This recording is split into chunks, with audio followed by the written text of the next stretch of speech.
Matamgi Manipuri Wari channel asibu tabiriba khwai pumnamakpu taramnokchari ngasi muglawbirasi love requite kuntrani thuisuba tangka hanglaga leiriba chair adida famjilaktuna guard adida thokro haina sign tawraklabada thokre koklen phaban nokfit tawna Sarjiten kari tawrage phingano aina haise aidi nahan haina kiba che dugi matungina lakpani Jiten sungakna Kari karam bache Nakhoi karbar khudingda paisa piraga yaganina nangi partner khabana ikibagi channels de leizari Pocket tagi yana che sahi tawkibadu puthoktuna che du yenghalli Yamdrabada crore ahumdi aigi saru khau natrabadi aina taropa thabakta phatte haiganu ai chale Koklen phaban nokfit tawna chatkibadu Jiten makutta khutum tasiladuna khabada yenglakpada khabasu maru luktharaga lerami Jiten su khanglaw lawra e Khaba nana tawribis kaino karbar se tominarugum se habra Sir tapthabiko asidi bung thadoknaba ainasu yakibani Jiten sounding table da safu kana tharaduna mamit khana yenglaba mityeng amada yengli somnana memi thabak tawna mamitta koklen phaba urakli Memi punsi habase tambangam deko punsi sida nangai ga thengnarakpase Memi na son pikna kaigino aina handa magi wakhalta khaliba asumna amukta stokidri thamoina pamjaba mahakta oirabra Rita machanupi na lariba jaga dura changsila e Bema nangbu kaidawrino Memi mama na kaurakpada khangprek khangna fengliba kona do makhada thadai Rita su khondo kalapna Karino dukana thadari dubo class ka seloina thugairage hairo As ima sidi isau du torokanu ba ai story sini ado ima koklen phabana ngasai phone torami karige ai gi thabaki da hayeng adum join toru la on haire asing bro hari sibo hoi asing mani hore numidang wairam masidala kani hay sahare Pareda hore numidang wairam haise hauzik oidorabani chalo loisilu Mimi nok mi tawduna numidang wairamgi laiduk thaduna pukning changna mapu magi mafamda thawni jari Koklen phaba surani ga loina na makhoi yumda changsilakpada Mimi na lai khurumlaga leirambadu Koklen phaba nok mi tawbadu uraga rani supenjai Mimi lai khurumlaga onkhalakpada magi mamangda rani leplaga leirambada nokfet tawna Nene lairo chango udabagam kuire Ichadi maram yamu ida lai da lai changdaw mali Adumnaga akhoi yumdaga khurumadi nungaizarani da Nene sidi koklen changaslaw Mimi na mang thaduna sofa kada famdi Nene ai chalo lakeleramu Hai chaga lari Nene nangonda wa amadi tamningi laone Nene kai wano Nangi thabaki matangdani Koklen phaba pocket tagi chedu lawthoktuna table da thammi Hayengdagi adum lakpiro Memi thabaki order do pairaga yengli Rita sangshilakduna Kayam kuire lakpa aidi kada pising loisilengai da amta tahaudra Rita imogi thabaki order thinba lakpani Oh adidi yam nungaiba pawni ne Bema madu kona yengo chalo lo Chaga lari Rita aina laklise si khaktagi nate wari khara sananingi adunani Nene wari do chaga thaklaga sanaseba ai chamta lolukige phamamuko Hoi lo Mimi no fitaw na chakom da changki koklen phabasu phone nama lakpudu da thoki Rita ai ngasi di amna harawi icha koklen phabase ibi mana lai khurumbadu yenglaga nokmi tawriba Adugi wadi namong nu pisisu handak dine yam kainom tawi Makhoi ani sibu ngaunari ra kainom tawi mi Mado yam pharabani thuna thabakse thujininglabani aidi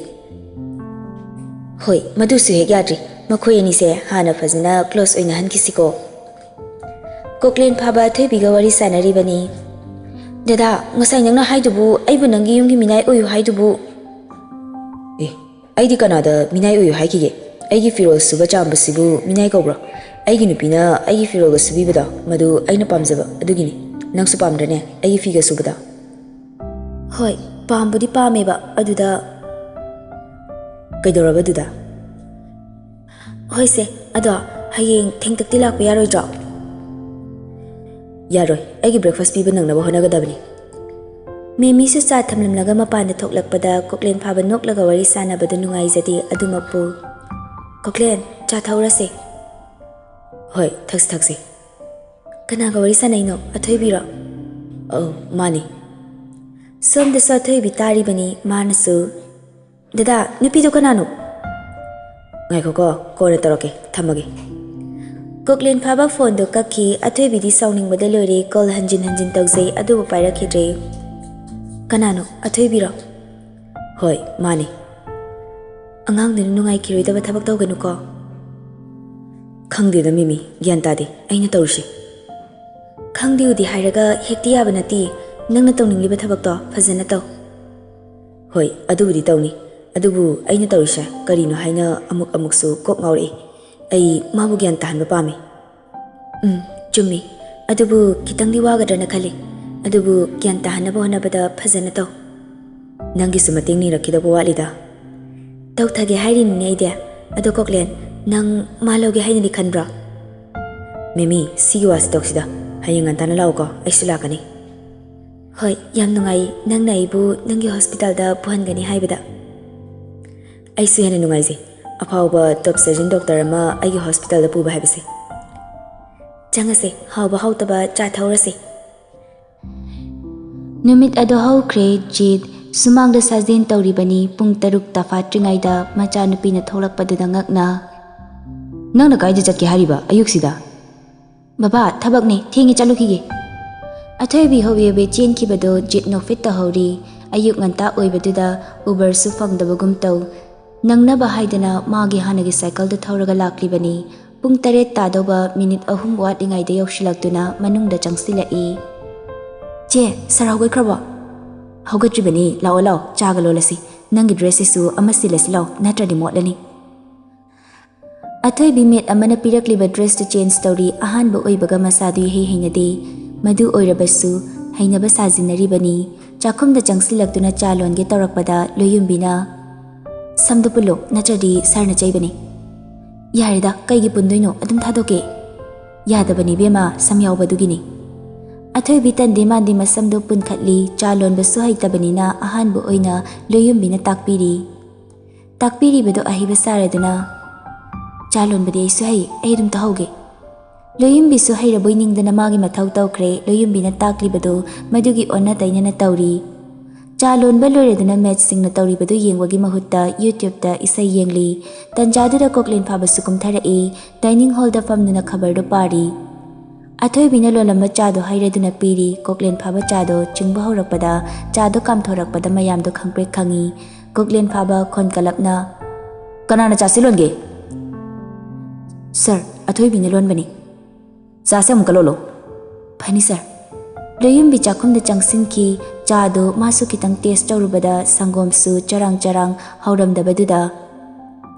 amuk haidoktuna ising thangatli athoibi su magi manakta changsilaklaga. Loyumbia, dada sumaina dum tawbra? Tawbani, chakin jang hautaba yadi. Yumsida upul marik amata thangba yadi. Magi kasu nungtigi petsi sindoini masi pumba nangna tawdoini. Athoibi loyumbi na tawribadu yengli. Athoi, mapanda ising charu lao. Hoi. Mapanda leriba pipe to lauraduna ising chairi kamla mayamdu ising ru chaiba loisiladuna imung manung setpa sengbada tawbadu yaholi. Athoibi na hankai tawdabaga amata haitre tawriba singda jut amata chadre magi tawriba mawngduda thawzaldi nokning mankidana tik nokpada Koklen mamittu pairakna yenglai. Amarsu thawzalda kakshi halai athoibi na tawribado mittup trabada met amana changsinuna takpiri. Bema, nangiru soiri horen anirak soidana hanarani. Athoibi saugalai. Kaino, aina fazana tawrishibu kamai soirino asu fazana tarishidi. Sakshinaraga chathigena hogalaga khong amani thangba horakpada floor da nanbagi sitlaga tushili. Ayo! Magi mawngdana nokning mana lori adubu Koklen phabadi magi kada chumring changki. Koklen phaba changki baga amarsu magi mawngduda. Nahan kai tawriba gapsiga ngasigisiga. Thauza, nang thabak tawbada heite ko.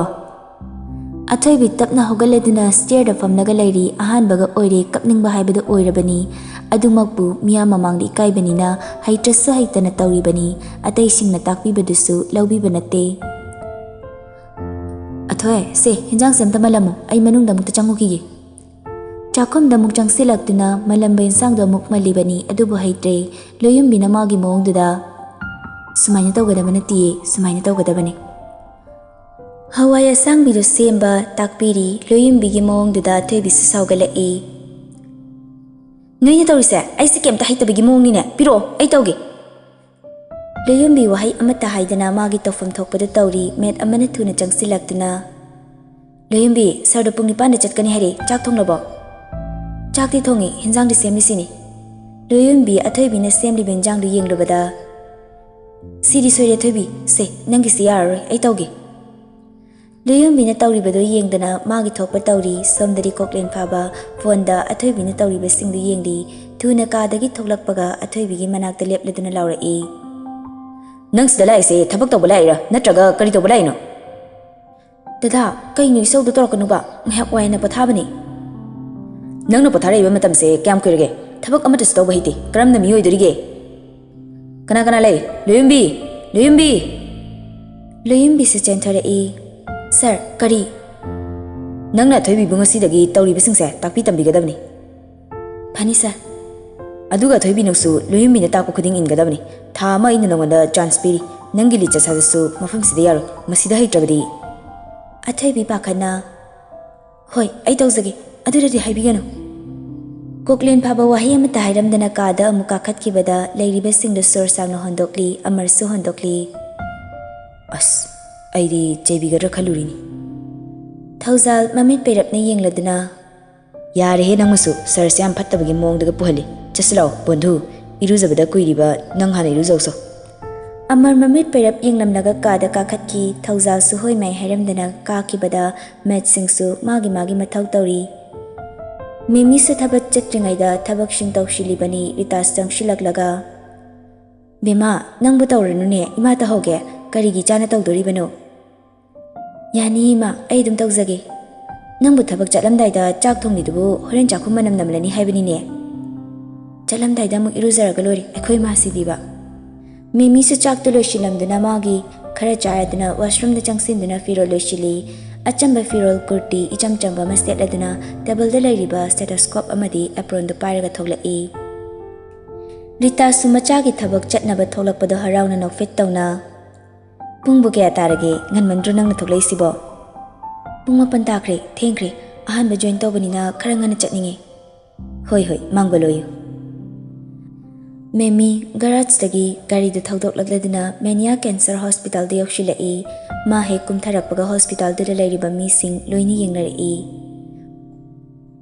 ma haina lakani haina pau pikhrabani manung changsilakpada taram na koklen phabana oklibani hana leiramliba nursing doctor sing nasu memi bu taram na oklibani ma hek lakpaga hanglaga leirakpa mana yengadaba anaba sing du yengli anaba yengbada yam pukning changna amadi anaba singbu harau imung manung gumna loinabaduda koklen nokfet tawrakli magi mong duda doctor na singsu ngakna yenglakpada noklamba maithongdo hanjinki somdana kamdauri premi mana tum hogalakpada mana leiramliba fibam amadi leiriba kadu ubada punga ngakre kwaidano ina leirisna makok to holaga ngarang tokiba singdu ningsingba su thoktrabada thuna hogaladuna mafi marol sachiladuna mayumda halakpa matamda mamaga manaw nupaga amadi lekai gi mising makoi gi yumda leirambadada punganga khre premi changsilakpa ubada mamana thuna chansilaktuna nangarang karai de chatke ima ai somi hoida chale haidudi kaiginu miyam sina ekhoi da laklibasibo makha da tariba khabar du de yengladuna Sibu somi huida chatpagi khudamlo hayo karigi khumde Premi bu mama na furi premi sure photo ga yaurambado mama duna kapladuna Haujikti kari sari hayo nama se nangna yolaba natro leita nakhoi bu chawna ba yoklibasibu si thokna bro Lekai gi maunu pi amana laura e Hai premi nangna maram oiraga aikhoi gi lekai se yamna chentha hale aduna nakhoi gi imung manung se lekai se ga tanthulasi yarabro mayam Yai lekai jenthanaba thabakni mahakna tawribase nupi mana bar da changlaga nupa nahaga ahinga malekmi naruraga amuk khalapa haibase masibu kawi oktabi magi mataw tamnarak tringaidane mabu hana warak haudrabadi haurakliba angang singsina soidana mataw tamnarakani premi su kaplaga mayam adudadi tawbiganu ai oktabi natiye kari oktabi natradi kari hayo kari no mau amane premi gi machinda thazeli premi mayam da khurumduna ima ibin sing ai matungda amuk khana tawjararoge lekai sidagi tanthokpadari tanthokpiganu ai khoi gi lefam leite hey hana nasana khangdabra yum sida noi lebe yaro ko mama dina kapladuna mayam adudadi haibiganu ai khoi lekai sidagi tanthokpiganu aina khut ani lona duna haizari mama gi wadira lekai gi nupi amana fare fare nakoina du yona hairabanina tanthokлагumge adu mathangda sigum thadokse thoklaklabadine lekai bu phate haiganu mayam chalasila ola lekai gi mising do chatkrabada mama du kappa henman kidana wanthare e premi su mama wanthara pare soke tawi yare nang solakano pap chenbana khutuna singkhrabi imagi hakchang do sokperoi now adu maina haiganu chiche lale chiche yamna lankre aibo mutani ngakpiyo na Manau nupado magi watadana thuna imungda changsinduna ising lauruduna makokta thomi premi su thuna changsilakduna amuk thenge tawrakpada manau nupaduna makuto kanthoklaga khonkalapna nango naina kari hage imagi hakchangda sokpa yaro habe natro mama bu sauduna imungda pushinkibado premi kaplaga lehauri athoi bisu chak tokleduna mayam punawa pathanari khabarda yauribado ubada pungangakre premi gi photo ga konana yauraga leramnabada masado tu chungi headline da tharaklibedo pari ngarang numidang pung 10 tarakpada satubarda nupa khara nupi khara natei chadaba fibam da lerambadagi police na fare thuna phone do lakthokledana call toge tawi adubu number kanamtagi yaudabada athoi bitumina leiriba match singduna ngarang satubar gi thodok tugi nupi singdo prostitute ngatani hairine mani kaino aduna bu pharini karamba nupina bar da changnaba yauge hoi ngalingai deri changne adubu thengla kandadi kanamta changnadi hairiba khangdre da haujikan se pause jaja tariba jukse juk ama oiredni adubu ekoina ko yaudabana phai loyumbina mo iche makoina prostitute orise imungi leita lairaba ayamana oi haina so hai tha khudingi phongba nupi gi che phong magazine na ama leibada adu pabada khanglibani hoini chumi adubu masa yoli dubu thabak aitai leitrabra sini thabak atai mayam leiri khangdi aidi makoi singse hainadi yamna sanariba wari da athai bisu tari bani adubu madi karimta khumudre met ahanoi biduna loyumbi athoi bi nakoi ani di jekselu nakoi di nahani nupi gi mapokse yamna lubani khongpham ama soibada tingkhangi lambi ngaktani hoi ekhoi noi tawni haibe leiti adubu kainoma soibada badanam gi badanam ngaktani adu athoi nang asai sargi ka da changlubro bedroom du roiche hoi mani changui nangbu bedsheet ka silambro mote ne silamdre athoi bi madu sori sarna horene soidini saulanglani iche masi soyam langbro langi haidira langdi haidira ngasai ukta chaibudo adumaina chaiduini nupi aduna thokibado thoibisu matung inaduna koklengi kada changsilaktuna takpiri athoibisu taklibado tawri bedse sinbalureduna washing machine da fishing do hapleduna suri bani tawri besting do koklen phaba break liba matamda phone dagi yengdi athoibidi masado chak chasiluri masado wabana taptare as yam wai sumaina wanabra yumgi thabak tawbasiba as yam wai sumai wanabra yumgi thabak tawbasiba isaga se kainom tawrida sofa dida wa ngangna hipthai koklen phabadi kari hairibano khangdrabasu tawriba acting do CCTV da athoibi gi matau du yenglingai cherak tuda message ama laklibadu yenglubada noklamba maithong hanjinki